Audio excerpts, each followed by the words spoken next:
Mesdames et messieurs, bonjour et bienvenue sur le grand format de ce dimanche 23 novembre 2025 que nous démarrons avec un peu de retard. Un retard dû à quelques problèmes techniques et visiblement tout est rentré dans l'ordre. Veuillez bien recevoir nos excuses. Vous ne le savez peut-être pas, mais le mois de novembre est traditionnellement consacré à la lutte contre le tabagisme dans de nombreux pays, bien que ciblant le tabac. Cette initiative s'inscrit dans la même logique de lutte contre les addictions et de promotion d'une vie sans substances psychoactives. En dehors donc des journées officielles, la lutte contre la consommation de drogue passe par des actions concrètes au quotidien et sur le terrain. Les organisations de la société civile, les ONG et les agences gouvernementales mènent les campagnes de sensibilisation tout au long de l'année, ciblant souvent des jeunes avec des messages sur la réduction des risques et le rôle positif de l'entourage. Aujourd'hui donc, nous allons nous intéresser à l'implication des droits humains en matière de politique de lutte contre la drogue dans nos sociétés. Quel est aujourd'hui l'état des lieux? Quel est le regard de la société sur ceux qui consomment la drogue? Et que faut-il faire pour les humaniser? Autant de questions que nous poserons dans quelques minutes à notre invité de la semaine, Maouna Guevara Dayou. On l'appelle, il est juriste, consultant, expert. Notre invité média nous vient cette semaine du quotidien d'information et d'analyse La Nation. Pascal Aguéondé, on l'appelle, avec lui, nous ferons un décryptage de certains faits marquants de l'actualité nationale. Entre autres sujets, nous parlerons de la révision de la Constitution et la tournée d'explications qui s'annonce. Nous parlerons également des élections législatives de 2026 et la guerre des positionnements sur les listes déposées à la Sénat. Nous ferons également un zoom sur la journée mondiale de l'enfance avec le cadeau du gouvernement béninois qui a adopté en Conseil des ministres cette semaine la politique nationale de protection de l'enfant 2026-2035 et sa stratégie 2026-2030. Vous aurez également droit à la revue de presse hebdomadaire de Assion Mokani Assiongbon et au zapping de Teddy Igudalo. L'artiste invité cette semaine pour agrémenter notre journée dominicale s'appelle Pagog Beha. C'est un maître de la parole et son arme de prédilection, c'est la musique tradimoderne. Il est la voix vibrante d'Agoniza Yanado. Nous allons le découvrir dans cette émission que nous démarrons tout de suite par le journal.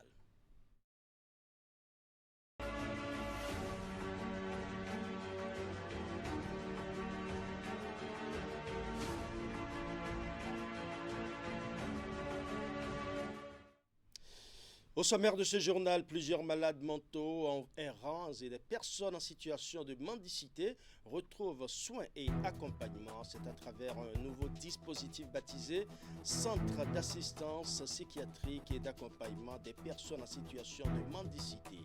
Le Bénin réinvente ainsi la prise en charge des personnes en situation de mendicité ou mentalement atteintes. Les détails dans un instant.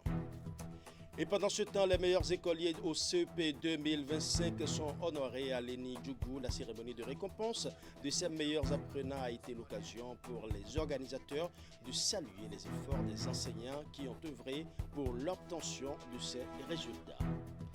Il y a quelques mois des élections générales de 2026, le Haut Commissariat à la prévention de la corruption intensifie sa grande campagne nationale contre l'achat de votes, des salles de classe aux instances communales en passant par les organisations de la société civile. Le HCPC multiplie les rencontres pour sensibiliser sur les méfaits de la corruption et les dérives électorales. Voilà pour les titres, mesdames et messieurs. À nouveau, bonsoir.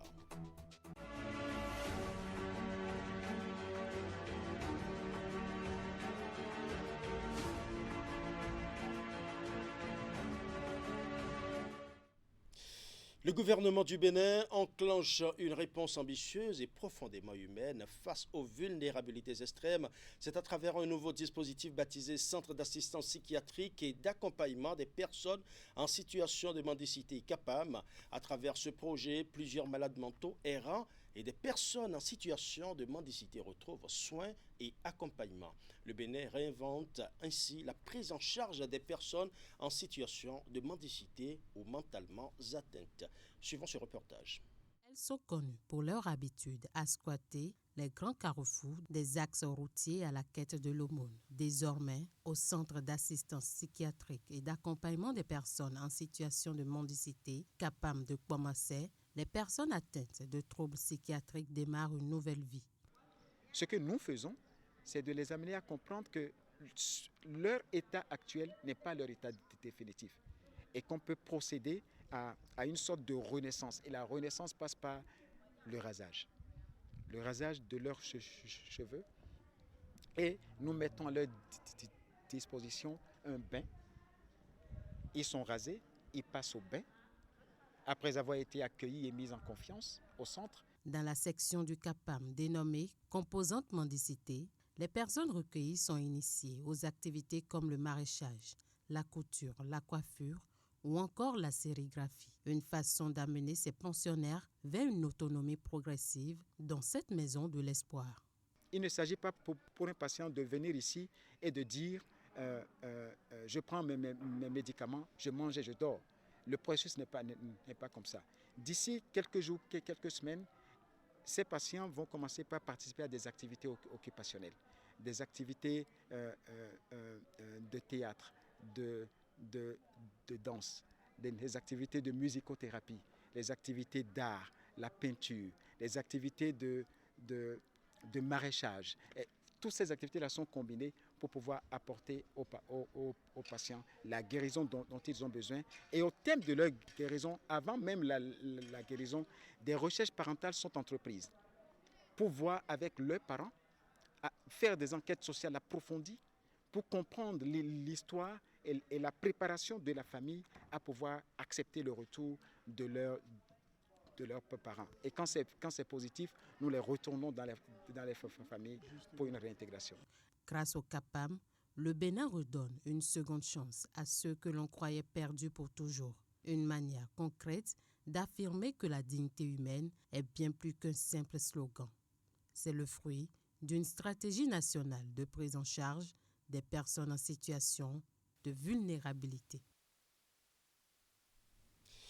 La Chambre de commerce et d'industrie du Bénin s'engage dans la réduction du taux de mortalité des entreprises. L'institution fêtière du secteur privé a procédé ce jeudi à Cotonou au lancement officiel d'une plateforme innovante baptisée Repreneuriat Bénin.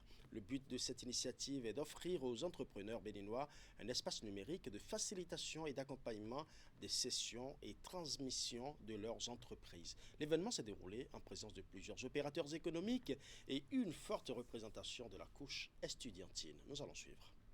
Et pourtant, dans les 35 000 actifs, il y en a malheureusement qui meurent.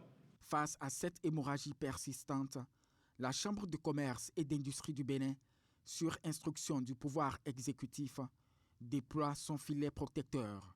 La plateforme Repreneuriat Bénin est une initiative offrant aux chefs d'entreprise une solution complète qui intègre de l'information spécialisée, des services de mise en relation et une expertise éprouvée. Au Bénin, il est courant de constater qu'un entrepreneur à succès, un entrepreneur visionnaire, n'arrive pas toujours à transmettre ce qu'il a bâti au fil de nombreuses années et de dur labeur. Et c'est cela que la Chambre de commerce essaye de régler. Pour la première fois, un dispositif structuré permettra d'aider des dirigeants dans la cession, d'accompagner les repreneurs et de sécuriser les emplois. Prenant la parole, le secrétaire général de la CCI Bénin approuve l'assistance d'exemples éloquents d'entreprises ayant échoué à survivre ou réussi leur transmission. C'est que lorsque j'étais élève dans la zone là, on allait manger à midi, entre midi et 2, de l'haricot. Et la dame qui vendait l'haricot, 40 ans plus tard, elle est toujours là. D'autres témoignages d'entrepreneurs faits dans le cadre d'un panel viendront enrichir cette cérémonie de lancement. Fond de l'Arbre et Sud Capital sont les partenaires principaux de la CCI Bénin dans le cadre de la mise en œuvre du programme Repreneuriat Bénin. Nous accueillons les entreprises qui veulent soit céder ou bien ouvrir leur capital, faire rentrer des investisseurs en capital. Nous les aidons à diagnostiquer leur entreprise, à évaluer le potentiel de leur entreprise. Nous les aidons à doter leur entreprise de plans d'affaires pour pouvoir les aider à valoriser l'entreprise là de façon à ce que le repreneur puisse voir le potentiel et puisse vraiment apporter des capitaux nécessaires. Selon le secrétaire général de la CCI Bénin, Les transmissions d'entreprises dans le monde permettent de gagner 30% de taux de croissance. L'édition 2025 du Salon national du livre s'est ouverte ce jeudi au Palais des Congrès de Cotonou à travers un rendez-vous annuel de célébration du livre. Le gouvernement béninois se donne pour mission de booster la dynamique de l'industrie du livre et de la lecture en soutenant les auteurs béninois et l'ensemble de la chaîne du livre pour une meilleure visibilité du Bénin à l'international. Reportage. Organisé pour le compte du ministère du Tourisme, de la Culture et des Arts par l'Agence de développement des arts et de la culture, le Salon national du livre vise à mettre en lumière la créativité de la littérature béninoise et à renforcer les liens entre les auteurs du Bénin et ceux de la diaspora. Notre thème de cette année, littérature et diaspora, tisser les liens mémoriels et réinventer un avenir partagé, est le prolongement d'une immense politique majeure. Vous le savez bien, le gouvernement du Bénin a posé un acte fort et profondément symbolique avec la loi reconnaissant la nationalité béninoise aux afro-descendants. C'est un acte de réconciliation et de réaffirmation identitaire qui nous lie à jamais à nos sœurs et frères des Caraïbes, du Brésil, des Antilles, des Amériques et du continent. Le Salon national du livre édition 2025 se positionne comme l'écho littéraire de cette démarche et sera, comme l'indique son thème, l'occasion de rappeler que les récits sur l'Afrique ne s'arrêtent pas aux frontières du continent, mais se prolongent et se réinventent dans les mots de celles et ceux qui vivent dans les Caraïbes, en Europe, en Amérique du Nord et en Amérique latine. Cette année, en effet, nous recevons des écrivains afrodescendants, qu'ils soient romanciers, poètes, essayistes, dramaturges, conteurs, chercheurs, mémorialistes, qu'ils portent dans leur voix les fragilités et les grandeurs de notre histoire commune, ou au contraire que leurs mots se cristallisent sur les questions spécifiques à leur vécu, sur leur terre d'accueil. Le Bénin se félicite de leur ouvrir ses portes et de leur dire que leur présence au salon n'est pas symbolique, elle est fondatrice. La participation des auteurs de la diaspora au Salon national du livre est une façon pour le gouvernement du Bénin de reconnaître leur rôle dans la construction des imaginaires afrodescendants et dans l'offre des modèles et des voix multiples qu'ils proposent à la jeunesse, étant donné la part vivante qu'ils représentent dans l'histoire du continent. Les activités de ce rendez-vous annuel de célébration du livre sont faites de rencontres d'auteurs, de tables rondes, d'ateliers, de lectures publiques et d'expositions, et s'étendent du 19 au 22 novembre 2025 au Palais des Congrès de Cotonou. Les meilleurs écoliers au certificat d'études primaires CEP 2025 sont honorés à Léni Djougou. La cérémonie de récompense de ces meilleurs apprenants s'est déroulée ce jeudi 20 novembre 2025. Occasion pour l'organisateur de saluer les efforts des enseignants qui ont œuvré pour l'obtention de ces résultats. Voici le compte rendu de la cérémonie.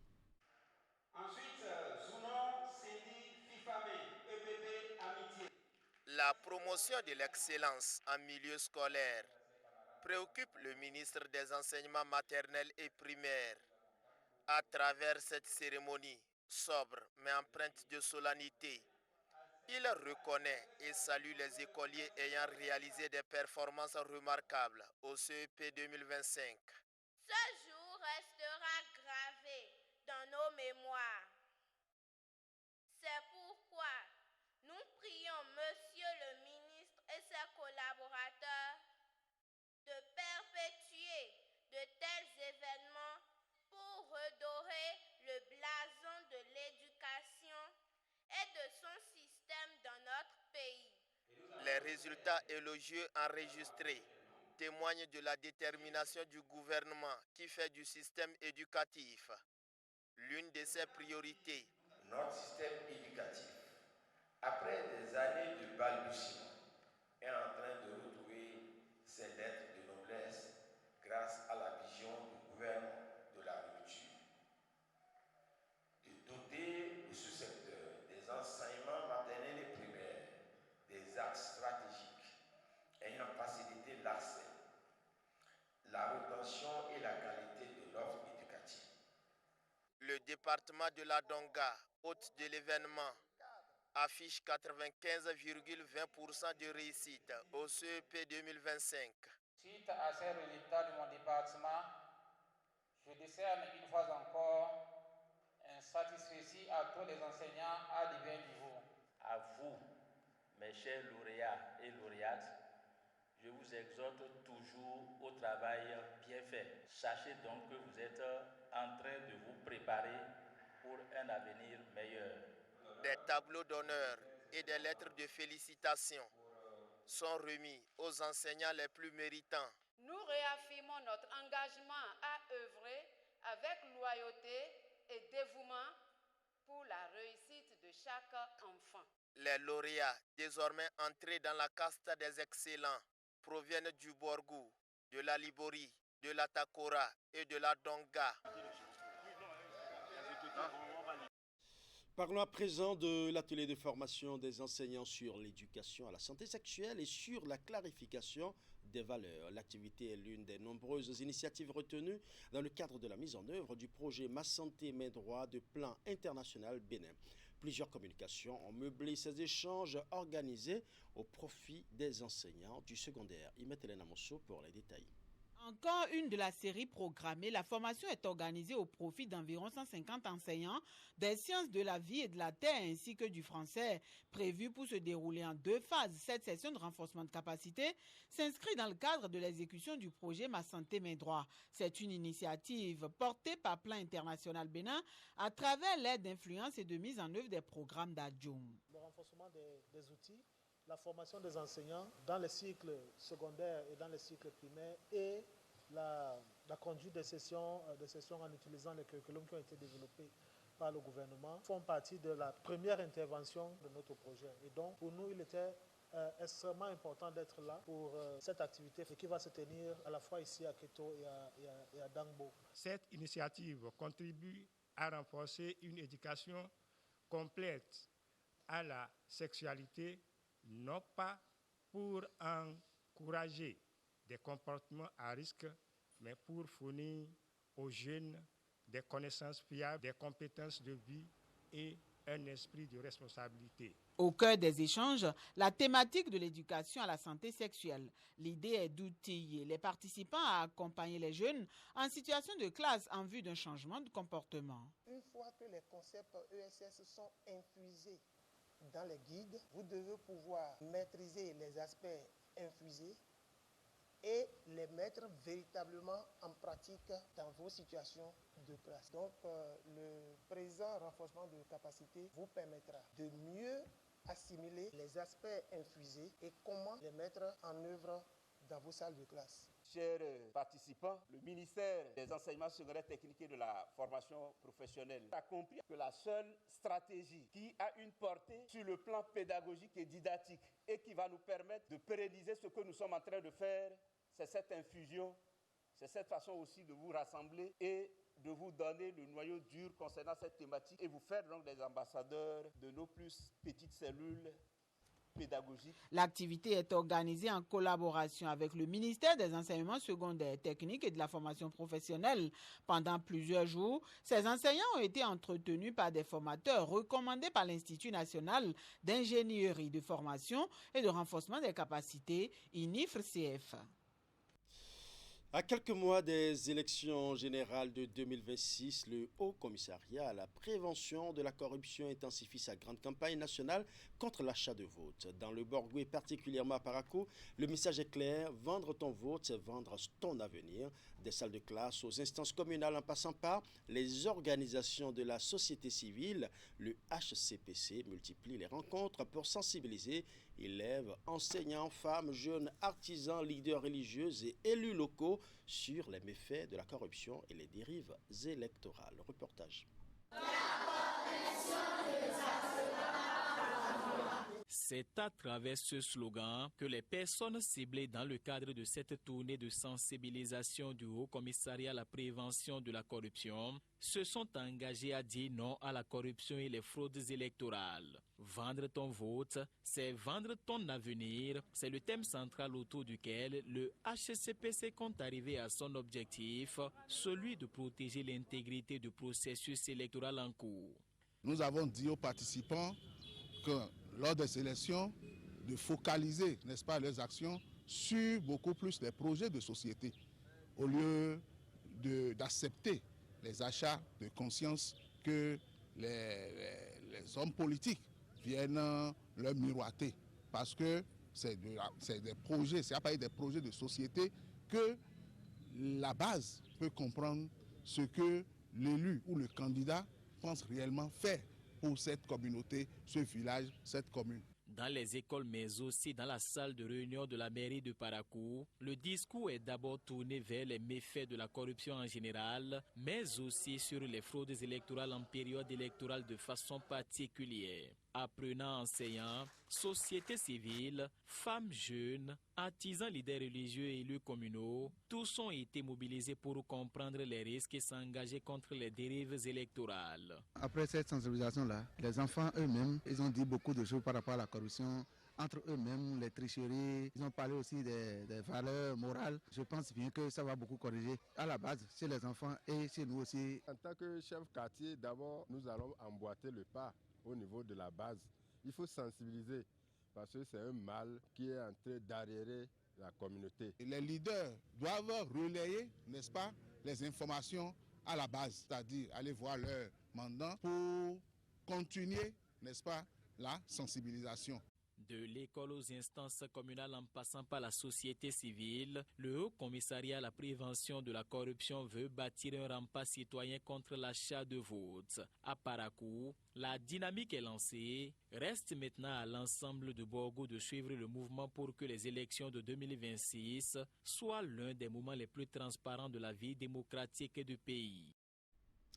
C'est la fin du journal, mais le grand format se poursuit. Nous allons ouvrir la deuxième partie de cette émission par l'invité de la semaine. Mais le temps de l'installer sur ce plateau, je vous invite à suivre d'abord le zapping, une compilation de Teddy Goudalo.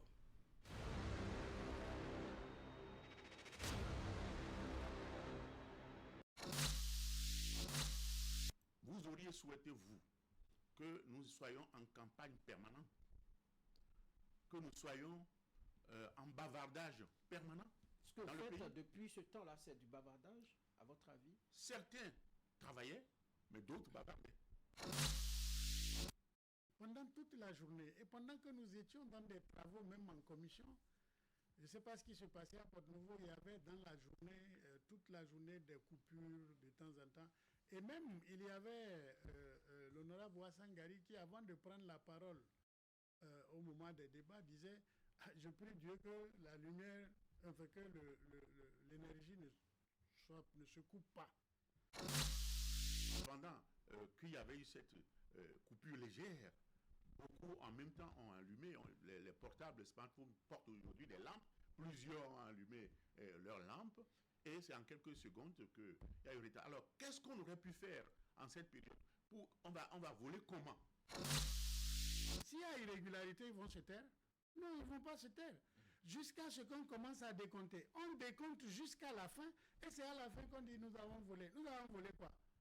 Nous sommes rentrés dans les nous avons rampé pour rentrer dans les enveloppes et changer ce qu'il y a dedans. Non, ça c'est des pleurnichements. Nous sommes 3 sur la liste. Vous connaissez bien le chiffre 3, c'est le chiffre, c'est l'équilibre. Hein, chez nous on dit Le mouvement populaire de libération vient de tourner une page importante de son histoire. Expérience Tébé repositionne son parti au cœur d'une stratégie d'alliance. L'ex-parti de l'opposition a donc décidé de s'allier derrière le duo candidat de la majorité au pouvoir. Une orientation motivée par la volonté de servir l'intérêt du peuple. Il n'est pas utile de continuer par s'obstiner dans un combat qui ne règle pas les problèmes quotidiens que vous vivez. Il n'est pas utile de continuer par s'opposer à du vent. Nous sommes tous fiers au Bénin aujourd'hui quand les gens viennent nous voir, même si nous sommes contre talent comme certains le sont. Eux, ce n'est pas le problème de ce qu'on réalise, c'est la tête de talent. Ça, c'est leur problème vraiment qu'ils doivent réviser et régler ailleurs. Mais nous sommes contents du Bénin, ses performances économiques, le changement de notre environnement. Nous sommes tous d'accord là-dessus. Est-ce que c'est finalement l'attitude des démocrates qui vous a inspiré ce test de loi-là que nous avons aujourd'hui, cette révision? Comment est-ce que Ce n'est pas forcément l'attitude des démocrates. Je vous ai dit tout à l'heure, dans la conduite de l'action publique, on est confronté à des difficultés. Mais on ne peut pas exclure aussi l'attitude des démocrates. Après la municipalité de Cotonou, celle d'Abomey-Calavi procède à l'ouverture de sa fourrière. C'est un dispositif pensé pour remettre de l'ordre dans la circulation, mais aussi pour freiner l'incivisme qui étouffe progressivement les grands axes. Vous comprendrez dans les jours qui suivront que cette fourrière que nous inaugurons aujourd'hui vient assurer notre sécurité. Nous sommes venus ici non seulement pour nous présenter, pour vous remercier et vous encourager, mais aussi pour nous dire, préparez-vous pour les élections communales. Vous tous qui êtes ici, ceux qui veulent être candidats, sans peur, il faut se manifester. Il faut qu'il y ait des députés, des conseillers parmi vous. À la mairie de Tchaourou, il faut que vous y soyez présents. Et maintenant, pour les présidentielles, notre parti, l'Union progressiste, a déjà choisi son candidat. Il s'appelle Romiad Wadaï.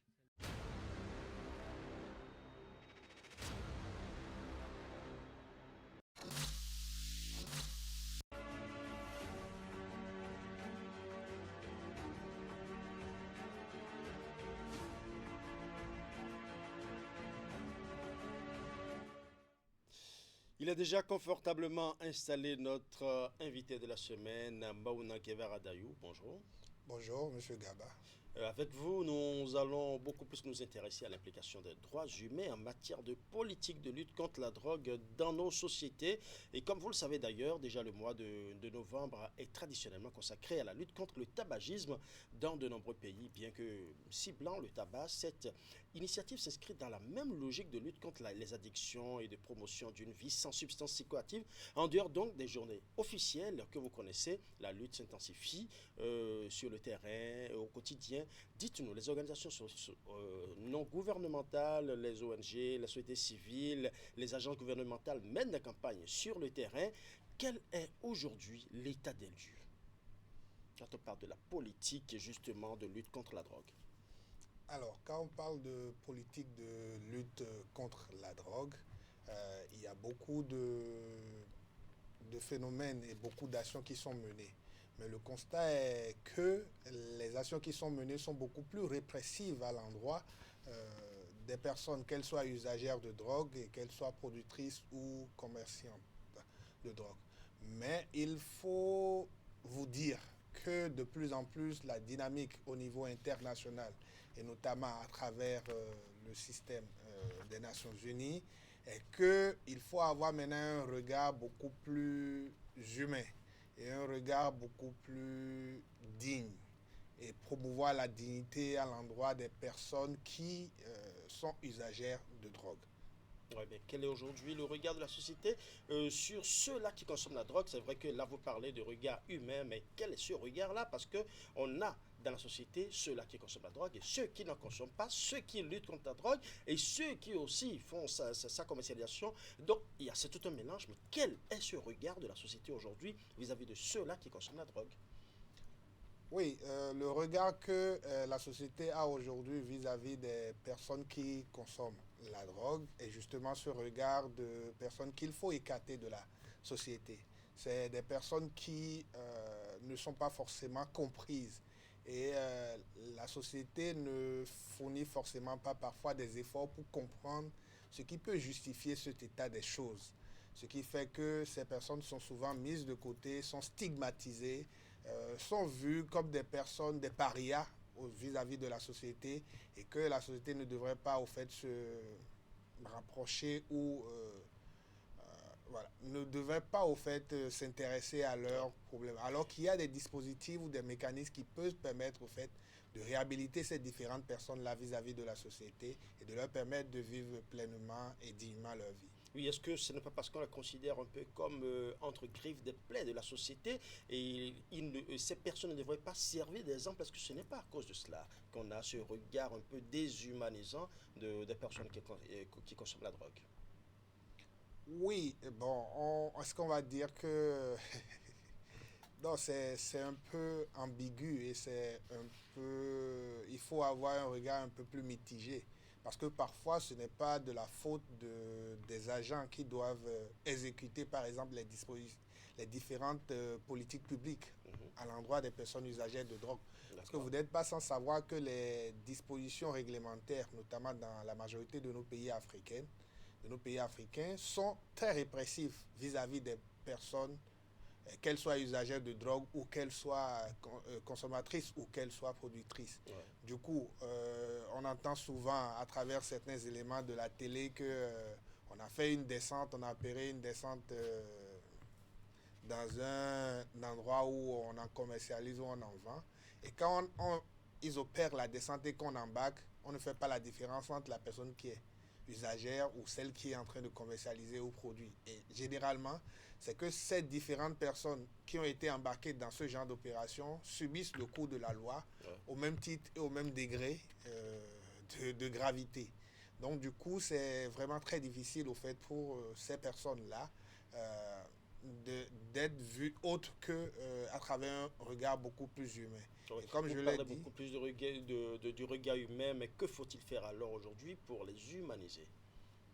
Alors, ce qu'il faut faire aujourd'hui pour les humaniser, c'est de les accompagner proprement à travers des mécanismes ou des structures adéquates qu'il faut pour pouvoir leur permettre de se faire prendre en charge convenablement, surtout sur un point de vue sanitaire, psychologique et social. Et ensuite, ça permettra de les réintégrer dans la société afin que ces personnes qui, par le coût de la vie, à un moment donné, se sont retrouvées justement à devenir usagers de drogue, soit par les périodes difficiles qu'elles traversent ou soit par des périodes traumatisantes qu'elles ont vécues. Oui. Et ces personnes pourront être réhabilitées dans la société et continuer à mener le train de vie normal qu'il faut et peut-être même ne plus être des personnes usagères de drogue. Ouais. Vous avez bien précisé que dans la plupart des cas, ce sont des personnes qui sont mal comprises. Il faut nécessairement une prise en charge sanitaire, mais aussi et psychologique bien évidemment, mais aussi une réintégration dans la société. Quand on fait le point de ceci, est-ce qu'il y a au Bénin des structures capables de les accompagner? Alors, oui, quand on fait le point aujourd'hui au Bénin, il y a des structures capables de les accompagner. Et on va d'abord partir d'un niveau beaucoup plus stratégique. D'accord. À travers le ministère de l'Intérieur qui a par exemple un comité interministériel qui réfléchit aujourd'hui sur et qui travaille sur les questions stratégiques de politique de lutte contre la drogue qu'on appelle le SILAS. D'accord. Et qui est ce comité interministériel qui regroupe tous les ministères qui sont intéressés ou touchés par les questions de drogue. Et ensuite, le ministère de la Santé a dans ces différentes infrastructures de prise en charge, justement pour garantir ce droit d'accès à la santé à toutes les personnes, notamment toutes les personnes vivant en République du Bénin, a un centre spécialisé de prise en charge qu'on appelle le CEPIAC. Donc le CEPIAC, au fait, est un centre intégré de prise en charge qui permet de prendre en charge les personnes usagères de drogue. Donc voilà par exemple 2 organes et 2 outils qui existent aujourd'hui en République du Bénin et qui permettent de gérer efficacement les politiques de drogue, notamment en ce qui concerne les personnes usagères de drogue. Oui. Vous avez dit à l'entame de vos propos que dans nos pays, on remarque beaucoup plus que c'est la répression, mais de plus en plus, la tendance mondiale voudrait qu'on aille beaucoup plus vers une dynamique humanisante, accompagnée. Mais que doit faire le Bénin aujourd'hui pour rentrer dans cette dynamique mondiale? Alors, ce que doit faire le Bénin aujourd'hui pour rentrer dans la dynamique mondiale, je crois que bon gré, mal gré, le Bénin est déjà rentré dans la dynamique mondiale parce que depuis le 8 octobre 2025, au niveau du Conseil des droits de l'homme des Nations Unies à Genève, il y a une résolution qui a été votée. Et cette résolution porte implication des droits de l'homme dans les politiques de lutte contre la drogue. Alors, à travers les différentes dispositions de cette résolution, on constate et on remarque que les États doivent pouvoir mettre en œuvre des politiques beaucoup plus humanisantes et qui puissent garantir la dignité humaine vis-à-vis des personnes usagères de drogue. Alors, bien que les résolutions du Conseil des droits de l'homme ne soient pas contraignantes au niveau des États membres des Nations Unies, ces résolutions-là peuvent permettre d'avoir une influence très forte et stratégique au niveau des politiques publiques qui sont mises en œuvre au niveau des États membres des Nations Unies. La preuve, vous voyez quelqu'un comme moi aujourd'hui qui accepte volontiers venir parler de politique de lutte contre la drogue, alors que de par le passé, on aurait eu une réaction beaucoup plus réticente pour venir publiquement parler de ces questions-là, qui sont des questions qui fâchent, qui sont des questions qui dérangent beaucoup, parce qu'on ne sait pas dans quelle position il faut se placer pour pouvoir en parler. Parce qu'on a peur qu'en voulant défendre la position des personnes usagères de drogue, qu'on puisse dire que vous défendez aussi la position des personnes qui mettent justement ces produits-là dangereux à la consommation sur le marché. Alors, je voudrais rassurer les uns et les autres que la résolution des Nations Unies n'est pas dans l'optique de défendre les intérêts ou de promouvoir la commercialisation de la drogue, mais elle veut et insiste sur le fait que les personnes usagères de drogue doivent pouvoir être mieux reconsidérées vis-à-vis de la société et que les États puissent mettre en place les outils nécessaires et les programmes nécessaires pour pouvoir mieux les prendre en charge. Donc aujourd'hui, comme je l'ai dit, bon gré, mal gré, la résolution ayant été adoptée au niveau du Conseil des droits de l'homme, insidieusement ou de façon formelle, progressivement, ça pourra être voté dans les années à venir en tant que traité au niveau des Nations Unies pour que nous puissions maintenant le rendre beaucoup plus contraignant dans nos États africains. Donc le Bénin déjà peut profiter de cette opportunité-là qui est offerte pour revoir déjà ces différentes mesures et dispositions qu'elle a adoptées en ce qui concerne les politiques de drogue. Donc notamment en revoyant un peu les dispositions qui sont très répressives à l'endroit des personnes usagères de drogue. Ouais. Merci à vous, Maouna Guevara Daou. Je rappelle que vous êtes juriste consultant expert et là, nous avons beaucoup plus parlé de l'implication des droits humains en matière de politique de lutte contre la drogue dans nos sociétés. Très rapidement, un appel à la population, aux familles. Vous avez parlé tout à l'heure des familles, le regard des citoyens lambda sur les consommateurs de la drogue. Les ONG, justement, est-ce qu'il y a un appel vis-à-vis de ces ONG qui accompagnent et aussi des agences gouvernementales? Alors, le seul appel que je pourrais faire, c'est inviter déjà toute personne intéressée par les politiques de drogue à prendre connaissance de la résolution des Nations Unies qui a été adoptée le 8 octobre passé et inviter aussi les familles parce que en réalité ce sont nos frères, nos sœurs, nos cousins, nos tantes, nos oncles, nos parents qui sont des personnes usagères de drogue, à reconsidérer au fait cette position-là que nous avons parfois en stigmatisant ces personnes-là qui sont usagères de drogue, qui parfois n'ont pas choisi d'être usagers de drogue. C'est le coût de la vie ou parfois des traumatismes qui les amènent au fait à devenir personnes usagères de drogue. Et ça peut être un temps passager de leur parcours. Donc c'est à nous de les accompagner, de leur permettre au fait de pouvoir adopter ce qu'il faut pour pouvoir se retrouver pleinement acceptés par la société. Merci. Merci à vous, Maouna Guevara Daou. Bon dimanche à vous. Merci. Mesdames et messieurs, nous allons à présent suivre la revue de presse hebdo de Assurement Kani. Assurement, on se retrouve dans un instant.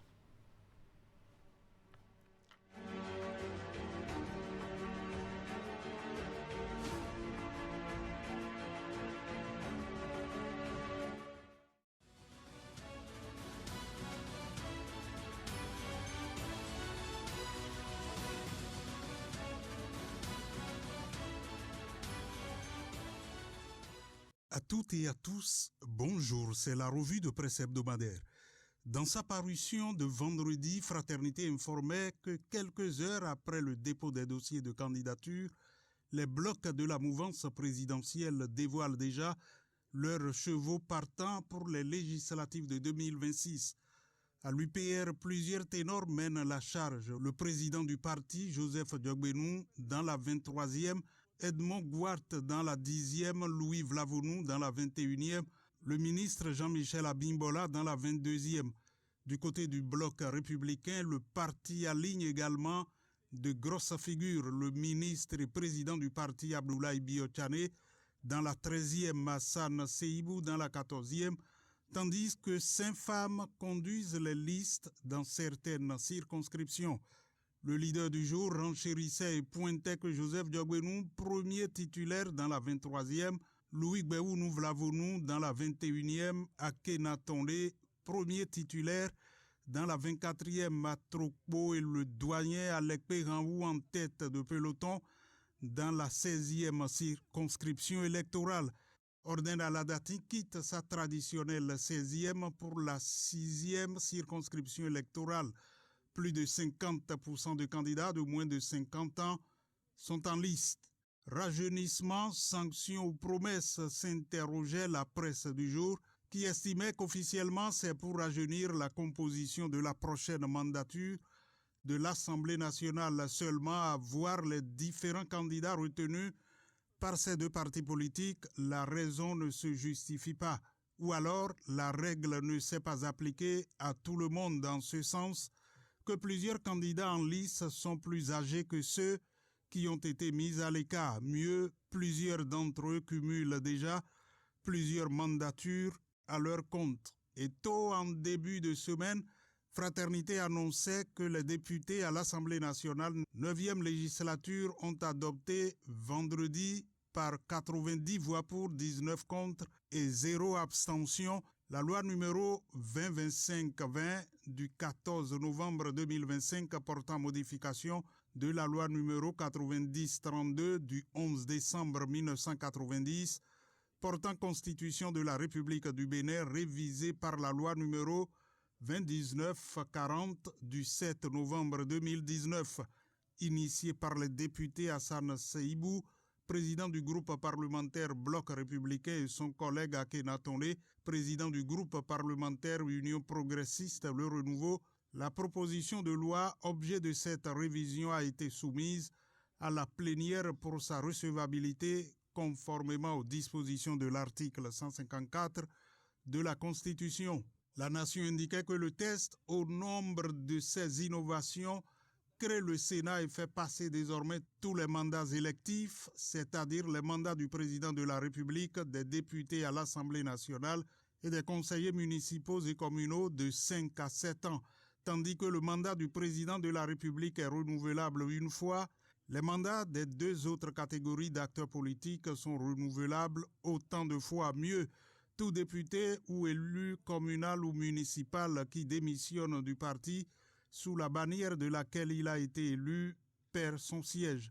Cette réforme au niveau des mandats électifs prend effet à partir des élections générales de 2026, ce qui veut dire que la loi constitutionnelle ne concerne pas le mandat actuel du président de la République, Patrice Talon, qui passera le témoin en mai 2026.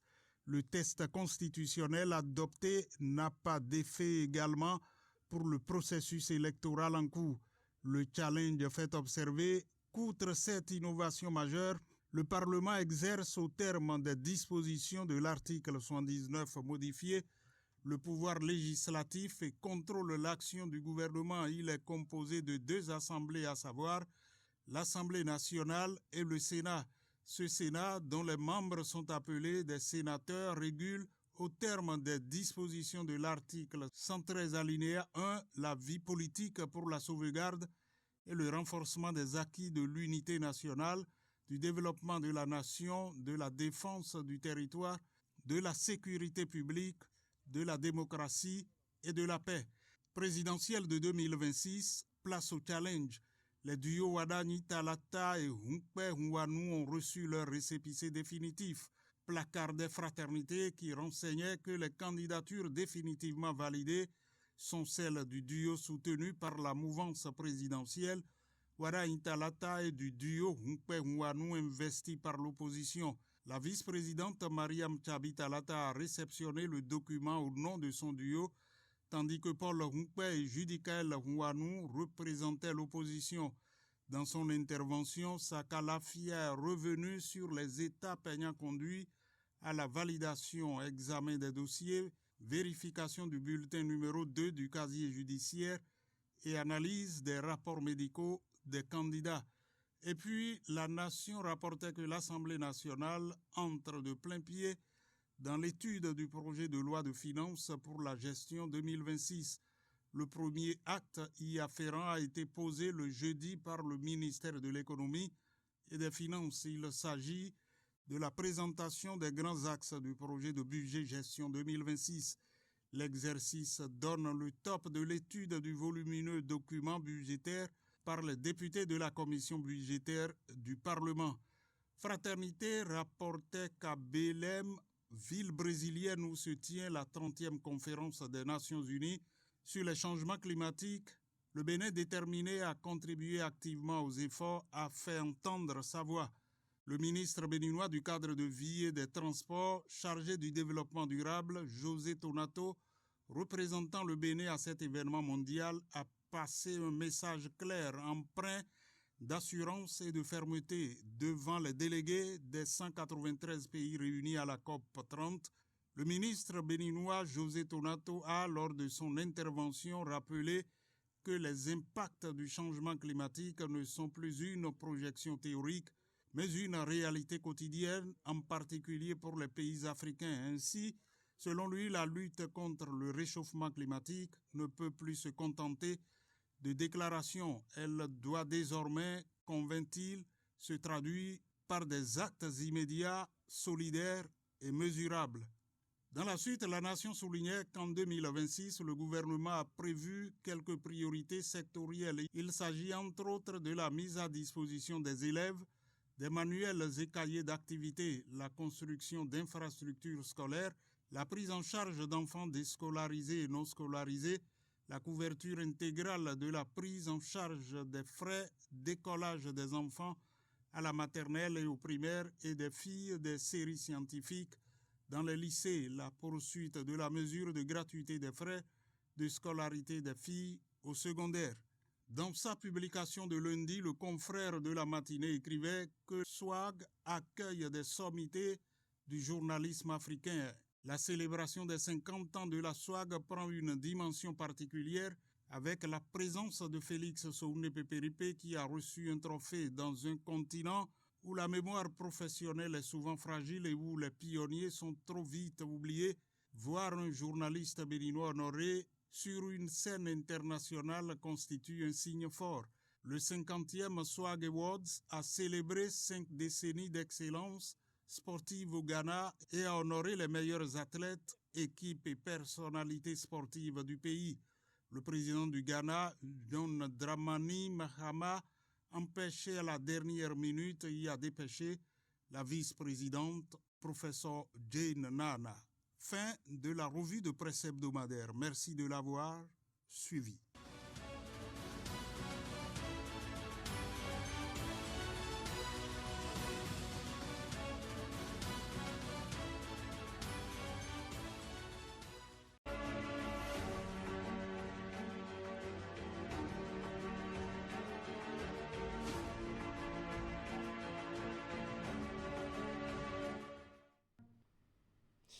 Notre invité média est déjà avec nous pour le décryptage de certains faits qui ont marqué l'actualité cette semaine. Pascal, bonjour. Bonjour Ulrich et bonjour à nos téléspectateurs. Merci d'avoir accepté notre invitation. Merci à toi. Vous êtes journaliste au quotidien d'analyse et d'information du service public La Nation et vous avez certainement suivi avec beaucoup d'intérêt cette nouvelle révision de la Constitution au Bénin. Les députés annoncent une vaste campagne d'explication au profit des populations. Pourquoi cette célérité, ou plutôt précipitation dans la révision, avant d'aller maintenant expliquer aux populations le bien fondé de cette révision, ou bien de cet acte? Voilà une question assez légitime lorsqu'on sait que pour un projet aussi sensible, il aurait fallu expliquer à l'avance. Pour un projet aussi sensible, il aurait fallu en parler avec les populations à la base pour, d'une façon ou d'une autre, peut-être bien avoir leur contribution. Parce que j'aurais compris cette démarche-là. Même si, entre-temps, vous aviez déjà peut-être votre plan tout fait, il aurait été plus judicieux de se rapprocher des populations avant. Parce que nous sommes dans une démocratie dite représentative. Mais à l'évidence, on se rend compte de ce que nous sommes plutôt dans une démocratie par procuration, où le peuple a donné procuration à des élus qui peuvent faire porter leurs propres aspirations et ensuite chercher à les expliquer au peuple. Je vois dedans en fait une démarche à l'envers, simplement. Parce que cela aurait été plus bienséant d'en parler d'abord, et de sortir tout ce qu'il y a comme nouveauté, innovation dans cette constitution, dans cette nouvelle constitution, de faire comprendre aux gens le bien fondé de ce que l'on s'en va faire avant maintenant de voter. Peut-être qu'à l'occasion, ils auraient pu revoir encore leur copie, revoir certaines choses de façon à porter davantage les aspirations du peuple. Mais dommage, moi je trouve que c'est quand même assez dommage. Nous avons des élus qui, notamment en procédure d'urgence, ont quand même voté la plus grande loi, la loi fondamentale de notre pays, et qui maintenant veulent expliquer aux populations pourquoi est-ce qu'une trêve politique est importante. Pourquoi est-ce qu'on doit parler de la même façon pendant 4 ans avant de pouvoir penser à l'élection. Pourquoi est-ce qu'on a besoin d'un Sénat? C'est maintenant qu'il faut comprendre cela. Pourquoi des anciens présidents doivent aller siéger au Sénat? Est-ce qu'après avoir été ancien président, ils deviennent des sages pour le pays? Est-ce que d'une façon ou d'une autre, l'on veut trouver, je dirais, un organe institutionnel pour toutes les personnes qui ne peuvent plus de façon légitime concourir à un mandat électif? Il y a tellement de questions que la population se pose. Mais malheureusement, même pendant cette tournée-là, quand les populations poseront la question, ils n'auront pas de réponses forcément satisfaisantes, puisque même je dirais, leurs observations... Pourquoi vous êtes si dubitatif? Oui, parce que leurs observations, en fait, ne seront plus prises en compte. Nous sommes à une étape où ce que la population a à faire, c'est d'avaler des couleuvres. En fait. Est-ce que selon vous, cette démarche répond au principe de redevabilité et de reddition de comptes quand on sait que toute politique publique doit d'abord requérir l'assentiment des mandants que sont les populations, vous l'avez dit tout à l'heure, quitte à revenir expliquer les dispositions qui ont été prises pour satisfaire leurs demandes ou aspirations. Et là, je pense que vous êtes assez dubitatif sur la conviction qu'ils vont porter à la population. Bien sûr, parce que je m'en vais dire simplement... entre griffes qu'ils vont peut-être, je sais pas, peut-être se réconcilier avec la population. Parce que ces mêmes populations, d'une façon ou d'une autre, doivent avoir été choquées de se réveiller un samedi matin et d'entendre que la Constitution a été révisée. Et ceux-là que nous allons élire, on va les élire pour 7 ans. Bon, ils n'en savaient rien. Et pendant qu'ils donnaient pouvoir à ceux qu'ils ont élus, ils ne pouvaient pas s'imaginer que cela allait faire de leur mandat désormais un mandat de 7 ans.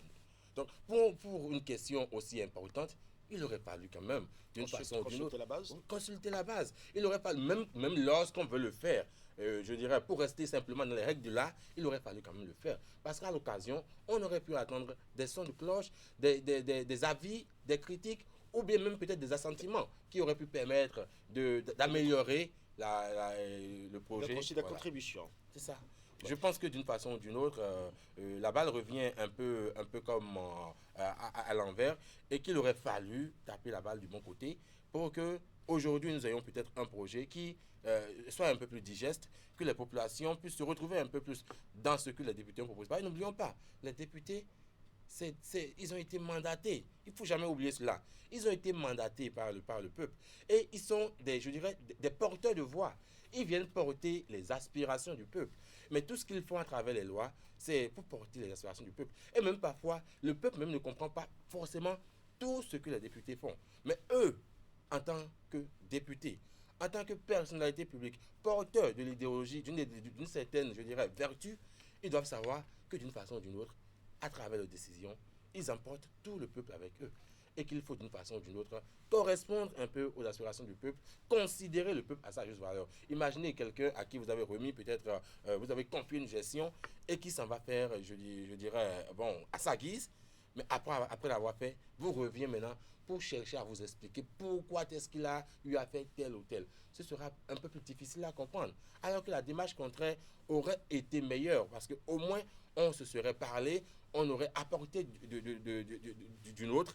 Et cela aurait été peut-être pris en compte dans la monture du projet et cela aurait été plus accepté par la population. Vous êtes journaliste et vous êtes analyste politique. Une question de curiosité. Est-ce que, selon vous, au regard de tout ce qui précède, il y avait vraiment urgence? Et voilà une autre manche de questions parce que je suis convaincu que ça va faire partie également des questions des populations. Parce que, est-ce que ce projet porte des ambitions qui sont urgentes pour le pays? Ah ben, les députés qui l'ont voté vous diront oui, parce qu'eux, ils trouvent en ce qui est une trêve politique une urgence. Eux, ils trouvent qu'il faille tous maintenant concourir, à l'action publique dans la même direction. qu'il faille tous dire la même chose. Eux, ils trouvent certainement qu'un Sénat peut garantir davantage la continuité des actions publiques. Pour eux, le Sénat est plus qu'opportun. On a entendu beaucoup d'acteurs politiques en parler, ceux-là qui ont voté, on les a vus se succéder sur les plateaux. Et ça m'a même un peu fait rire. Je me suis dit, mais après la révision, tous ont été rapidement programmés sur des plateaux. Et puis, il faut nous expliquer l'inexplicable. Mais de toutes les façons, je trouve que cela n'était pas très urgent. Et les arguments pour le dire ne sont même pas, je dirais, exceptionnels. Parce que lorsque vous voulez réviser une constitution, il faut réviser la constitution sur la base, je dirais, d'un état des lieux préant, de réalité préante, et de réalité qui emporte, je veux dire, d'une façon ou d'une autre, légitimité, unanimité. Même si on n'a pas, je dirais, 100 voix pour cent, on peut se dire 99 personnes peuvent penser tout au moins de cette même façon-là. Parce que c'est évident. Vous vous souvenez de la dernière révision de la Constitution, il y a eu l'abolition de la peine de mort. Mais écoutez, c'est quelque chose qui a été chanté pendant longtemps. Le Bénin a adhéré à travers les conventions. Il fallait quand même constitutionnaliser. Création de la Cour des comptes, ça a été longuement discuté. C'était quand même opportun. Bien que ce soit opportun, on a attendu avant de le faire. Oui. Maintenant, ici, dans le cas d'espèce, en plein processus électoral, où nous savons que le processus comporte quand même des éléments, je dirais, de friction, mais en plein processus, pourquoi chercher à réviser la loi fondamentale? Et même si vous cherchez à l'expliquer, ce sera difficile de comprendre, parce que lorsque les populations vont se dire, voilà un projet de loi, ne révise pas un projet de loi, une loi déjà adoptée, voilà une constitution où il y a un nouvel organe dans lequel va se retrouver le chef de l'État et d'autres, je dirais, présidents d'institutions, d'autres personnalités, pour un mandat de 5 ans renouvelable à l'infini, puisque le texte ne nous dit pas combien de fois, et que les élus, les élus locaux qui ont déposé pour les communales, il y a quelques jours avant la révision, qui ont déposé en pensant peut-être faire 5 ans, ils vont faire 7 ans maintenant. Voilà, c'est bon pour eux, c'est une bonne manne pour eux, et c'est normal qu'ils expliquent de toutes les façons possibles, qu'ils aillent en tournée pour faire comprendre cela, c'est normal, on comprend. Mais est-ce que cela était urgent?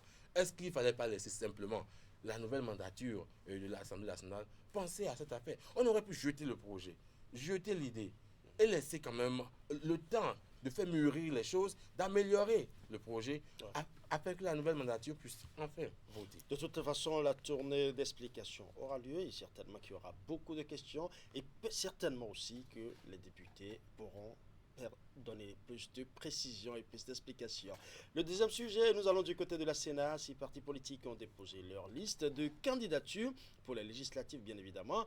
Et comme d'habitude, des partis attendent toujours les dernières minutes pour assaillir la Commission électorale nationale autonome. Est-ce que vous, Pascal, vous comprenez pourquoi ils viennent presque tous à la dernière minute?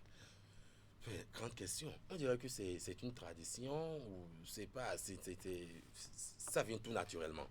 Vous avez peut-être 5-6 jours, vous attendez le dernier jour et c'est peut-être les dernières heures. Peut-être qu'on veut voir d'abord qui dépose, quels sont les reproches qui sont faits à tel ou tel dans les coulisses et on veut peut-être ajuster. Ou peut-être que, bon, c'est simplement pour ne pas garder le suspense jusqu'au dernier moment. C'est peut-être stratégique. Stratégique, voilà. Parce qu'on se dit, forcément, vous savez que vous allez aux élections. Vous avez commencé à vous préparer depuis bien longtemps. Donc, les pièces, vous avez commencé à les acquérir depuis bien longtemps. Vous êtes censé avoir les pièces avant même le lancement du dépôt des candidatures des dossiers parce que vous connaissez déjà un peu les pièces qui sont constitutives du dossier. Donc, a priori, vous avez ce qu'il faut pour aller déposer. Alors, mais pour la plupart des partis, on a toujours observé que c'est les derniers jours qu'ils vont déposer. Eh bien, c'est certainement stratégique. Je ne suis pas dans le secret des dieux, mais on peut comprendre un peu comment cela se fait d'habitude. Mais moi, je pense que, bon, on est encore à l'étape de la réception des déclarations de candidature. Rien n'est joué encore. Et il reste encore à étudier dans le fond les dossiers et à nous dire, la Sénat devra nous dire qui sont les candidats, qui sont partants, quels sont les dossiers qui sont recalés. Voilà. On sait aussi que les guerres internes sont ouvertes autour des positionnements sur les listes électorales. Beaucoup de langues se sont déliées récemment. Dans les partis politiques, des noms sont écrits, remplacés ou supprimés. D'autres ont même changé de position sur les listes. Des militants se fâchent et ne se reconnaissent pas à travers la figure politique qu'on leur présente dans leur circonscription électorale. Comment expliquez-vous cette même magie qui agit dans presque tous les partis politiques, de l'opposition comme de la mouvance, bien évidemment? Bon, explication simple d'abord. C'est dire que pour chaque échéance électorale, il y a toujours une guerre, je dirais, une guerre interne. Parce que vous avez peut-être représenté le peuple 2-3 fois, d'autres ont envie de le faire aussi. Vous avez peut-être eu à apporter votre contribution, d'autres veulent porter également leur contribution.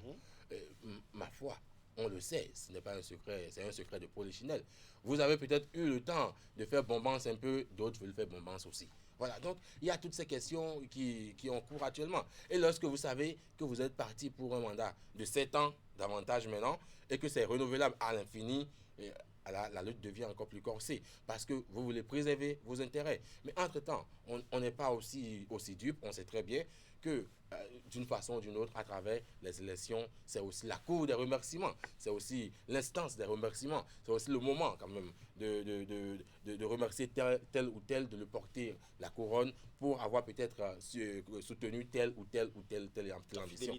Donc voilà, la loyauté. Donc c'est tellement de facteurs qui sont pris en compte dans la monture des listes et on peut s'attendre à ce qu'il y ait des mécontents. Comme d'habitude, il y en a toujours eu qu'à ce qu'il y ait des mécontents. On peut s'attendre aussi à... Nous avons vu quand même, on a pu observer, je dirais, des noms qui ne figurent plus sur la liste, parce qu'on se disait que forcément ces gens seraient encore de retour, vu tout ce qu'ils ont eu à faire, vu toute la fougue qu'ils ont donnée je dirais, à l'émergence non seulement du pouvoir qui est là, mais également à la consolidation des acquis, à la consolidation de l'exercice même du pouvoir. On se disait que ces gens-là seraient certainement encore là, mais ces gens ne sont plus là. Donc, d'une façon ou d'une autre, il faut passer la balle à d'autres personnes qui peut-être sauront mieux soutenir les actions. Ouais. Puisque... Vous faites bien de le dire, parce que la grande surprise, ce sont ces ténors qui tiennent fermement certains bastions de la mouvance, mais qui sont aujourd'hui écartés de la course à la législature. Certains parlent de départ ou de désistement volontaire, d'autres parlent d'expulsion ou d'exclusion stratégique ou encore de mise en quarantaine pour favoriser de nouveaux hommes politiques. Quelle lecture faites-vous de cette situation et quels peuvent être surtout les impacts sur ces résultats dans les urnes? Déjà en termes d'impact, je pense qu'il n'y aura pas grand impact. Ah oui. Parce qu'il n'y aura pas compétition. D'accord. Nous ne l'aurons pas. Si avec compétition, il y aurait pu avoir impact. Il n'y aura pas compétition. Alors, lorsque vous allez vous retrouver à une élection où il y aura comme liste UPR, BR, FCBE et peut-être Moël Bénin, ça fait 4 partis qui sont la mouvance et qui sont censés se partager les sièges. Il y a accord de législature déjà entre FCBE et UPR. Et excusez-moi que je dise que FCBE est un parti de la mouvance aussi, mais bon, il y a eu accord de législature, donc au moins ils vont porter les mêmes aspirations pour cette élection. Donc voilà. Se réclament toujours de l'opposition. Oui, ils se réclament officiellement. Mais bon, à cause de l'accord de législature, ils auront à partager les sièges avec la mouvance. Donc, dans un contexte du genre, il n'y a pas de compétition. Parce que je ne vois pas... Oui, je trouve qu'il n'y a pas de compétition. Parce que de toutes les façons, les sièges seront partagés entre ces 4 partis-là. Qui sont tous en accord. Qui sont tous en accord. Donc il n'y a pas de compétition. Que le peuple vote, que le peuple ne vote pas, qu'il y ait des mécontents qui crient, qui ne crient pas, il n'y a pas de compétition. Puisque quand on ira aux élections le 11 janvier prochain, si c'est peut-être un taux de vote de peut-être 70, de 30%, 40%, 50%, je ne sais pas, ou même 70%, je n'en sais rien, mais quel que soit le taux de vote, le pouvoir sera exercé par ces partis-là, qui se sont entendus pour aller ensemble aux élections. Donc les frictions individuelles ne pourront pas avoir grand impact. Voilà. Hier, on aurait pu dire cela. S'il y avait compétition, on aurait pu dire cela parce que cela pourrait faire balancer la vie des populations pour tel ou tel autre parti. Parce que quand vous avez des populations qui veulent que ce soit peut-être telle personne qui porte des aspirations et qui réalisent que non, mais vous avez plutôt choisi telle personne, ils peuvent vous le faire manifester ou vous le faire sentir à travers leur vote. Mais là, ils veulent voter pour qui? Ce sont les mêmes. Ils votent, soit ils ne votent pas ou ils votent pour des gens qui se sont entendus pour gérer le pouvoir ensemble et qui peuvent encore s'entendre pour dire voilà comment nous allons gérer ensemble notre pouvoir, le pouvoir d'État. Donc je pense que d'une façon ou d'une autre, il n'y a pas de compétition et cela n'aura pas grand impact sur l'issue des votes. Ouais. Maintenant, bon, une analyse générale, je trouve quand même que il ne faut pas s'offusquer de voir que tel ou tel n'est plus sur telle ou telle liste. Parce que d'une façon ou d'une autre, on doit comprendre qu'il n'y a pas, je dirais, de député à vie. C'est un service. Il faut comprendre que c'est un service. C'est un service. Et il faut savoir également laisser. Comme le dit Aminata Maïga, seuls les grands hommes peuvent se retirer du pouvoir en toute beauté. Parce que le pouvoir est grisant. Plus on en a, plus on en veut. On n'en a jamais assez des honneurs. Donc je pense que d'une façon ou d'une autre, il faut apprendre également à laisser. Merci à vous, Pascal. Un dernier sujet. Nous allons parler à présent de la Journée mondiale de l'enfance. Le Conseil des ministres adopte la politique nationale de protection de l'enfant 2026-2035 et sa stratégie 2026-2030. Pourquoi de nouvelles dispositions alors qu'il y a déjà un arsenal juridique que nous avons du mal à mettre en application? Pourquoi? Alors, je suis quand même de ceux qui pensent qu'une politique nationale s'actualise, puisque nous sommes dans un contexte où les évolutions sont, je dirais, remarquables. Nous sommes dans un contexte où il y a une certaine dynamique. Et d'une façon ou d'une autre, nous pouvons tous observer cette dynamique-là. Il y a des questions dont nous ne traitions pas hier et qu'il faille désormais intégrer dans la politique de l'État. Et quand on parle de politique nationale, c'est qu'on veut tracer le sillon, on veut tracer les voies, les grandes orientations, les stratégies dans un domaine donné, pour une durée donnée et pour des objectifs donnés. Et là, nous avons une vision. Et la vision que porte cette politique-là à l'énoncé du Conseil des ministres, c'est de faire en sorte quand même que tous les enfants, y compris ceux-là qui sont en situation difficile, en situation d'urgence, puissent grandir dans un environnement favorable, un environnement communautaire, un environnement institutionnel qui soit quand même protecteur et qui puisse leur apporter une certaine, je dirais, un certain bien-être de tout point de vue, qui puisse les protéger contre les abus, contre l'exploitation, contre toute forme de violence. Et donc je pense que d'une façon ou d'une autre, il fallait intégrer les nouveaux éléments. Et parlant de nouveaux éléments, nous ne sommes pas à savoir qu'aujourd'hui, et surtout dans la sous-région, nous avons pu observer, malgré nous à contre-cœur, un éveil de l'extrémisme violent, et c'est à contre-cœur. On sait quand ça commence, on ne sait pas quand ça finit, et nous savons que cela a un impact également sur les enfants, sur leur bien-être. Nous savons que des enfants sont enrôlés, nous savons que des mineurs sont enrôlés, et nous savons que nous devons nous prémunir contre ces questions-là très vite, et qu'il faille rapidement insérer ces nouveaux phénomènes-là dans la politique nationale de protection de l'enfant, qu'il faille également intégrer les nouvelles mutations technologiques et numériques, puisque nous sommes en pleine expansion numérique, et cela peut avoir des risques également sur les enfants. Il faille intégrer tout cela. Nous avons également pu observer qu'il y a de plus en plus de migrations dans lesquelles les enfants et des mineurs sont impliqués, et qu'il faille intégrer tout cela dans la nouvelle politique. Et puis, quand une politique arrive à expiration, en l'actualisant, c'est que vous donnez une nouvelle orientation sans pour autant détruire les acquis de ce qui est passé. Parce que oui, nous avons quand même vu une première politique mise en œuvre, et cela a eu des résultats. Et même si l'on s'entête à ne pas voir les évolutions, l'on peut quand même convenir de ce qu'il y a quand même eu beaucoup de choses qui ont été faites par rapport à l'enfant de façon déjà institutionnelle, à travers les actions sociales, à travers le cadre qui a été mis en place. Et bon, pour citer une chose parmi tant d'autres, l'alimentation, vous voyez un peu combien la nutrition des enfants est au cœur de la politique de l'État. On sent qu'il y a quand même un intérêt majeur. Et d'ailleurs, toute la politique repose sur l'intérêt supérieur de l'enfant. Et on sait également que l'enfance, c'est une étape délicate. C'est l'homme de demain, l'enfant, c'est l'homme de demain. Vous ratez le coche et vous avez un homme, je dirais, qui peut être un problème pour la société demain. Si vous n'arrivez pas à d'une façon ou d'une autre, garantir le bien-être de l'enfant aujourd'hui, vous êtes d'une façon ou d'une autre de laisser l'enfant à lui-même et de le laisser vulnérable à tout vent. Et aujourd'hui, que veulent les extrémistes violents?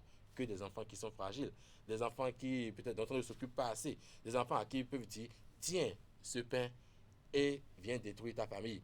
Mais eux, avec la faim, ils prendront le pain d'abord. Voilà. Donc, il faut s'assurer de ce que ces enfants-là soient dans de bonnes conditions et qu'il y ait quand même un cadre qui leur permette du moins de se prémunir contre toute forme de violence. Nous avons vu également, quand même, dans l'énoncé du Conseil des ministres, qu'il y aura plusieurs autres mécanismes de dénonciation des violences faites aux enfants. Et cela est très bien quand nous savons que nous sommes dans un contexte également où il y a beaucoup d'abus qui sont exercés contre les enfants. Ouais. Merci à vous, Pascal. Bon dimanche à vous. Merci. Ouais. Nous allons à présent faire une pause publicitaire, le temps d'installer l'artiste de la semaine. Tu vois, mon pote, quand je fais le calcul, Canabox c'est vraiment top. J'ai Internet avec la fibre et c'est ultra rapide. Avant, je rechargeais tous les jours. 1 giga pour elle, 100 mégas pour lui. Maintenant, je paye une fois par mois ma connexion. Ça me coûte moins cher, c'est illimité. Imagine les économies.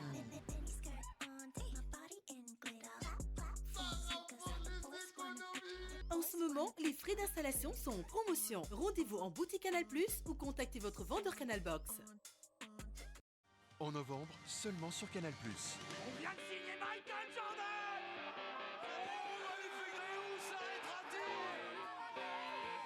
Donc faut vraiment que tout soit parfait. Le son, les lumières.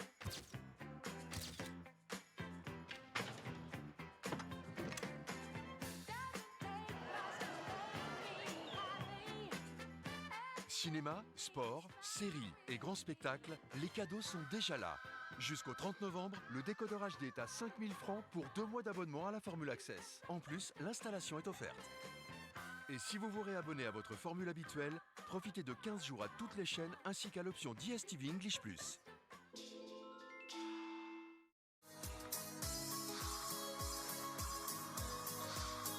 J'ai eu la chance de grandir au sein d'une famille, Maison Obéissance, le site de SOS Tassazoré. J'ai fait le cursus normal, j'ai fait un DDH, l'équivalence du bac en restauration. Après, j'ai continué à l'université, j'ai fait un BTS en gestion hôtelière. Après, à SOS, quand tu es jeune, à un certain âge, tu rentres en autonomie. Donc, je suis un jeune autonome de SOS Tassa. Aujourd'hui, je suis formateur en pâtisserie dans plusieurs centres de formation ici à Cotonou et à Natidjengou. Je suis promoteur de la pâtisserie Dis-moi Chef. Et voilà un peu le parcours. Je suis aussi père de famille aujourd'hui.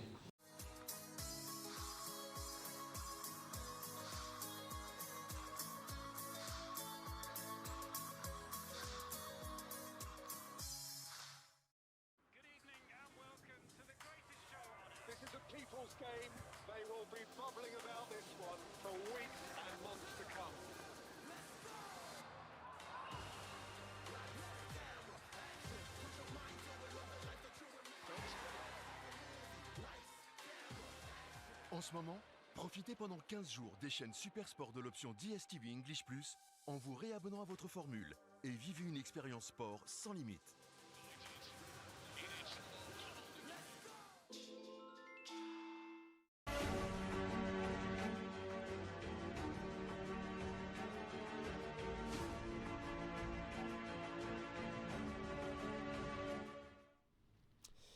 Ce dimanche, notre plateau est illuminé par un artiste dont le talent est un pont entre la tradition et la modernité. Il est la voix vibrante de Agonizanya Nado, un ambassadeur du rythme Tolomba. Né dans le village de Doga Domé, il a commencé à faire vibrer les cœurs déjà dès les bancs de l'école primaire en 2001 et depuis, il n'a cessé de cultiver un style unique, le tradi moderne Tolomba, qui nous emporte d'ailleurs et nous rassemble. Préparez-vous à découvrir la force, l'authenticité et la passion d'un créateur hors pair. Mesdames et messieurs, voici Pagor Beha.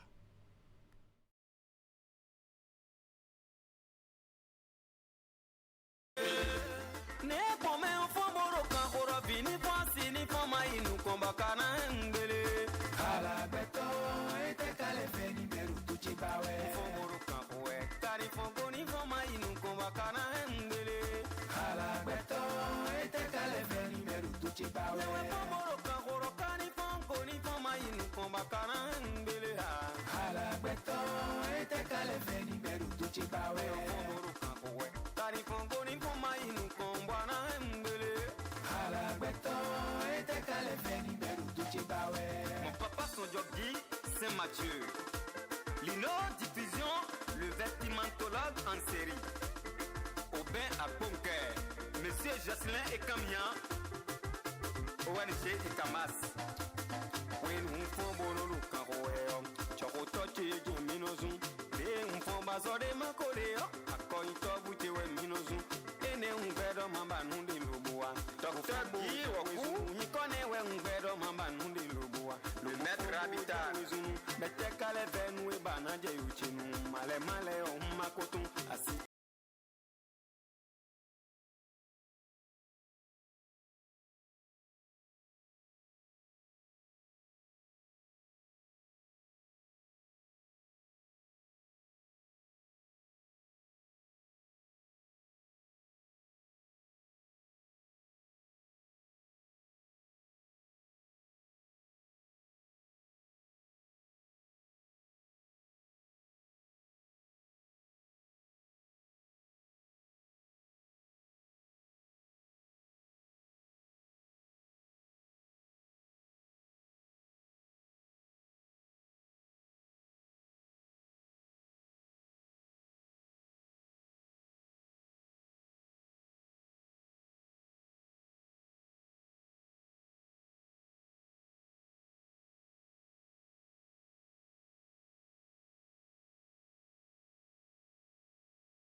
La passée se lave en incendie.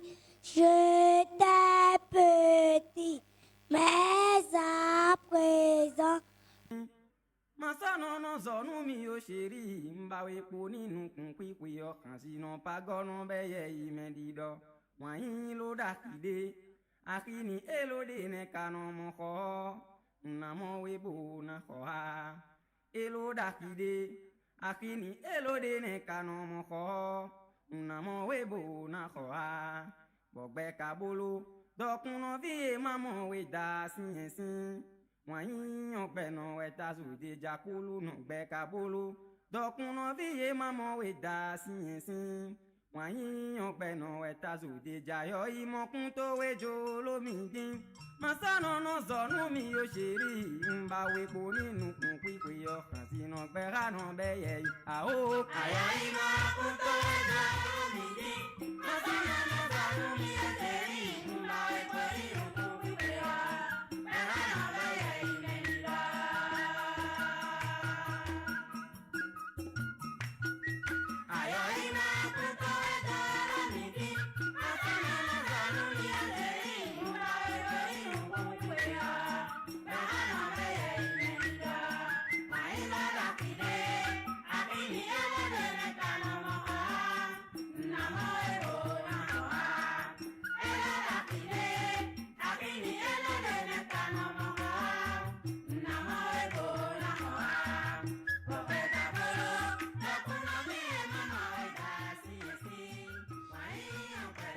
Béra sur le grand format de ce dimanche 23 novembre 2025.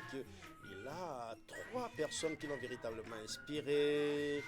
Gagnon, Aledo, Gbeman Omede, voilà justement. Vous avez fredonné très rapidement une chanson de Gagnon. Je veux aussi des chansons de Aledo et Gbeman Omede. Bon, des chansons qui vous ont marqué, qui vous ont véritablement inspiré. Qui m'ont véritablement inspiré. Pour Gbeman Omede, je dirais Eminokon Menko.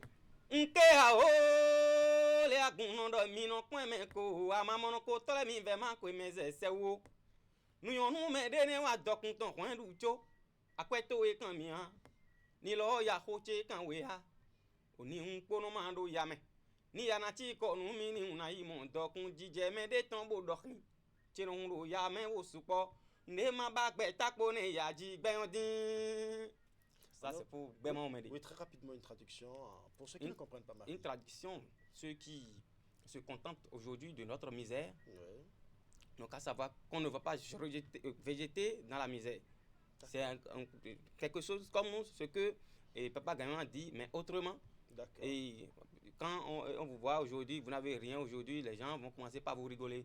Il n'a rien, c'est un miséreux, c'est tel. Mais chacun avec son camp. Même les pauvres ont leur camp. Les riches aussi ont leur camp. Vous voyez? Ils sont tous humains. Ils sont tous des humains. Voilà. Donc chacun avec son camp. Le pauvre a son camp. Le troisième mentor maintenant? C'est Papa Aledo, le doyen Aledo. Lui, c'est l'une de ses chansons d'amour qui m'inspire beaucoup. D'accord. Lotoli ma usabo Aledo nkodo pobodu be jakpe be do koche medin. Lotoli ma usabo Aledo nkodo pobodu be jakpe be do koche medin.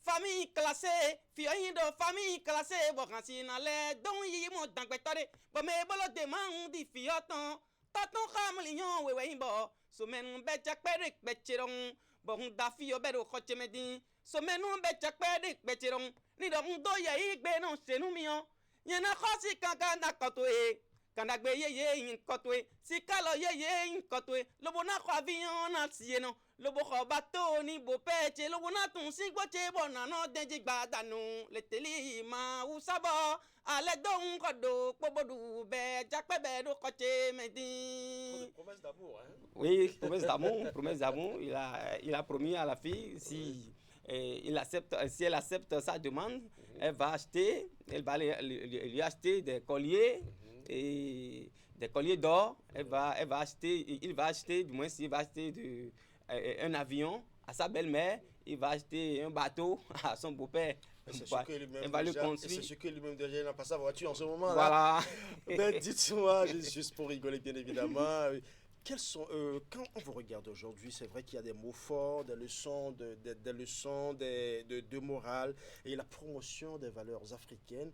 Qu'est-ce qui vous inspire véritablement pour écrire vos textes? Pour écrire mes textes, ce qui m'inspire, moi, je capte tout ce qui passe devant mes yeux. Comme quoi? Tout ce que j'entends dans les moments difficiles, quand les amis vivent des moments difficiles, quand moi-même je vis quelques moments difficiles ou bien moments de joie, je prends le soin d'écrire ce que je vis, ce que vivent les autres et ce que j'entends et qui donne une bonne moralité et à la population. Donc mes chansons vont surtout à l'endroit de la population pour leur donner du courage. Quand ils sont en moment difficile, leur donne du courage. Je ne cesse pas aussi de chanter l'amour. L'amour parce que le monde actuel est reposé sur l'amour.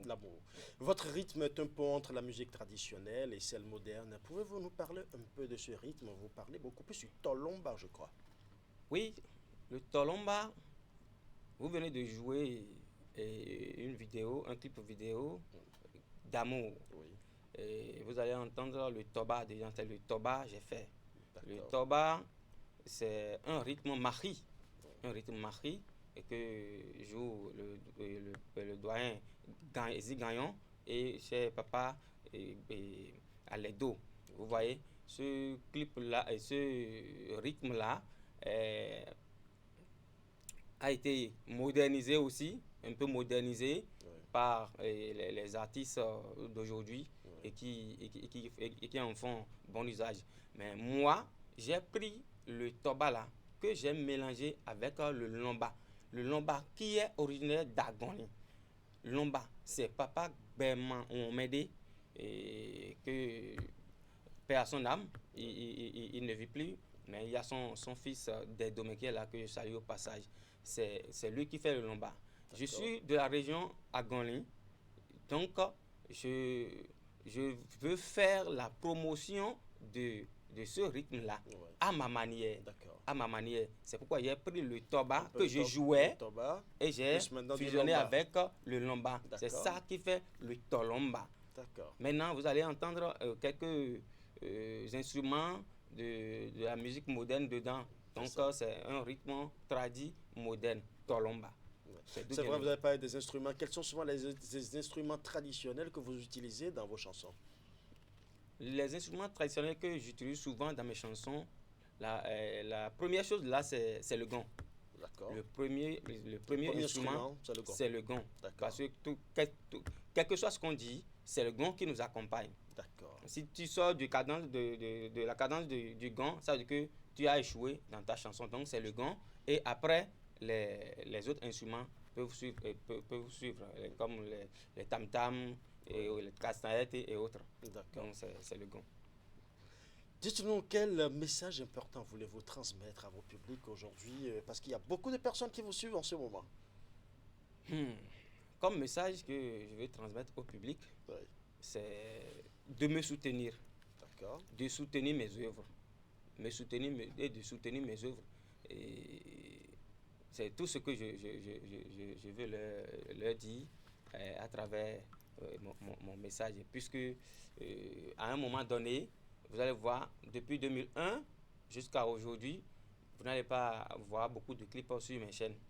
Vous voyez, vous n'allez pas voir beaucoup de clips sur mes chaînes. Bon, je vois que là maintenant, il me faut des aides pour que je puisse évoluer dans ce sens-là.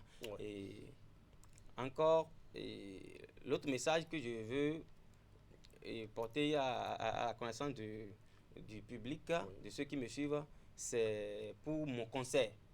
Vous avez un concert actuellement? J'ai un concert le samedi 29. Ce samedi 29, j'ai un concert dénommé le concert Le Récap. Le Récap que je suis en train d'organiser à Gonli, Zanyanado, à la place Marie Wendo. D'accord.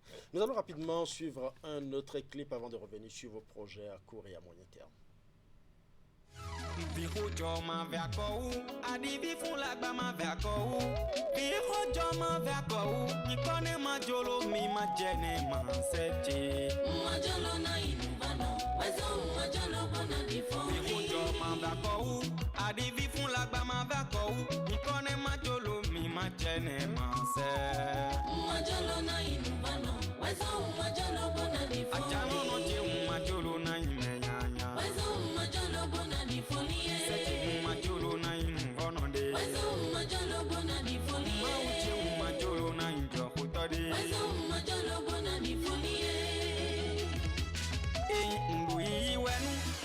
Kunu vono vineo ena venu mi e ponjo hutone ena venu avode do chioli tone ena venu mi lele no vine ena venu mi kunu vono vineo ena venu mi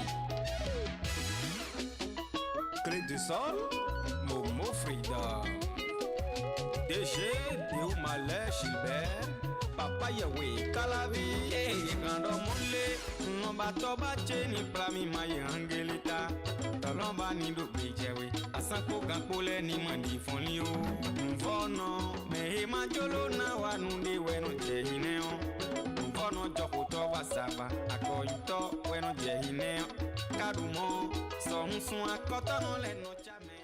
Là, nous sommes en train de suivre du Tolomba pur, c'est ça? Tolomba. Le Tolomba pur. Dites-nous, Pagor, quels ont été les moments les plus difficiles de votre carrière? Merci beaucoup, monsieur le journaliste. Moment plus difficile, je dirais que c'est le moment des productions. Pourquoi? Production parce que pour aller au studio, produire une chanson, c'est un peu difficile. Ouais. Au moins avant, on avait des aides, il y a des opérateurs économiques et tout qui nous aident. Mais il semble que bon, le temps aussi n'est plus trop bon pour certains parmi eux. Et donc c'est difficile d'avoir de l'aide. C'est difficile d'avoir de l'aide. Mais il y a quelques-uns qui le font. Il y a quelques-uns qui le font qu'on doit au moins saluer. Ouais. Il y a le problème de production, le problème de la promotion. De la promotion, oui. Quand il y a production, il y aura encore la promotion. Si tu produis des œuvres et que tu ne fais pas promouvoir, là, les œuvres vont végéter là. Effectivement. Vous voyez. Donc, et vous avez joué un clip tout à l'heure. Et le premier clip que vous avez joué, oui. Je n'ai pas la force de le réaliser. C'est par quelqu'un de bonne volonté. Si vous me permettez, je vais lui faire un coucou. C'est le professeur Gougbeji Cyril, alias Dahalodeu, qui m'a produit ce clip-là. Que je salue au passage. Ouais. Il est le fondateur de Pharma, je le salue. Nous sommes aussi ici pour vous accompagner souvent dans la promotion justement de vos clips. L'essentiel, c'est que l'artiste fasse un bon travail parce qu'il faut aussi que le produit fini soit de bonne facture afin que nous puissions vraiment aider les artistes à travailler parce que ça ne sert à rien de faire la promotion de ce qui ne vaut véritablement pas la peine de recevoir cette promotion-là. Et c'est la raison pour laquelle chaque fois que nous avons des artistes comme ça qui veulent véritablement travailler, nous les accompagner sur notre émission, le grand format. Et très rapidement, avant de finir, parce que nous sommes en train de grainer les dernières minutes de cette émission, quels sont les projets de Pagor Beira à court, à moyen terme? Merci, comme je viens de le dire tout à l'heure, mes projets à court terme, c'est le projet du concert, le concert, oui. Que je suis en train de programmer pour ce samedi. Pour le samedi 29. À Zayanando, à partir de 19h. Le samedi 29, à partir de 19h, nous allons commencer ce concert-là. Ce concert qui regroupe tous les artistes de la région à Gonlin. Wow. Vous voyez. Donc, avec quelques artistes parrains comme Soso DJ et Messager Junior. Avec pas mal d'artistes d'Agonie qui vont J'espère que nous sommes aussi invités à Canal 3. La télévision Canal 3 est invitée parce que d'abord je passe par là pour faire un coucou à la diffusion qui ne cesse pas de jouer mes clips par monsieur Clément Boyonpé, monsieur Hippolyte, monsieur Jean-Baptiste Toffon. Bon, je vous remercie très très sincèrement. Je remercie aussi toutes les chaînes télévisées. Et très rapidement, merci en chanson. Ogbewe mdonu mi lo beninu ameche mi boku deu mi bi mando dagbea mi meno do gudo chele ponodo pago sin wi manakonle wi mi ton lo manakon pon gbede mi eno do gudo chele ponodo nu chena yo nous tout ouais na yon jet nous conseilla oui mais li do cheton do na yon tout lo do na yon dans moi na yon ne bon ka yo lo mi bi boro mi ni wa no ku do che mi wa no ku do che ro samedi gbadanu agonizan na do e na vivi mi de su ndok gbe me nu de ma gbo kaka nu de ma do wi wa we do gbe me fi boni awa de kun yan nu ma wo akon pin pan we je ka gbe ma de kun yan nu ma wo wi di no do vo sa bo no do o ma ma su bodo e wi di no do vo sa bo no do ma ma si fe bodo asu ne ense na we ba ka dabu kale do asu okunyo asiyo ne ma u na we ba dabu ka do asi fe okunyo vi yan ko do de ma de po we mu vi obodo di kule yo diyan wo gbe ibele ba nu do bono do vo ton sa we pe yo gbe to ede yan la ba nu do bo kan do vo ton sa we pe ya bo so izan li pa ba kon bo so izan li pa ba pon gbe to ji kwi yo bo so izan li pa ba pon ina wele bo wele kaka bo so izan li pa ba pon be so ido to li ho ye aso so ido gle li pa ye aso so ida li ho ye aso so ido gle li ji yo ye aso. Merci. Merci Fagor pour cette belle prestation. Bonne continuation à vous et surtout du courage. Merci beaucoup. Mesdames et messieurs, ce sera tout pour cette émission. Elle s'achève déjà. Tout le plaisir était pour moi de rester en votre compagnie. Je vous souhaite un bon dimanche. Portez-vous bien. On se retrouve très prochainement.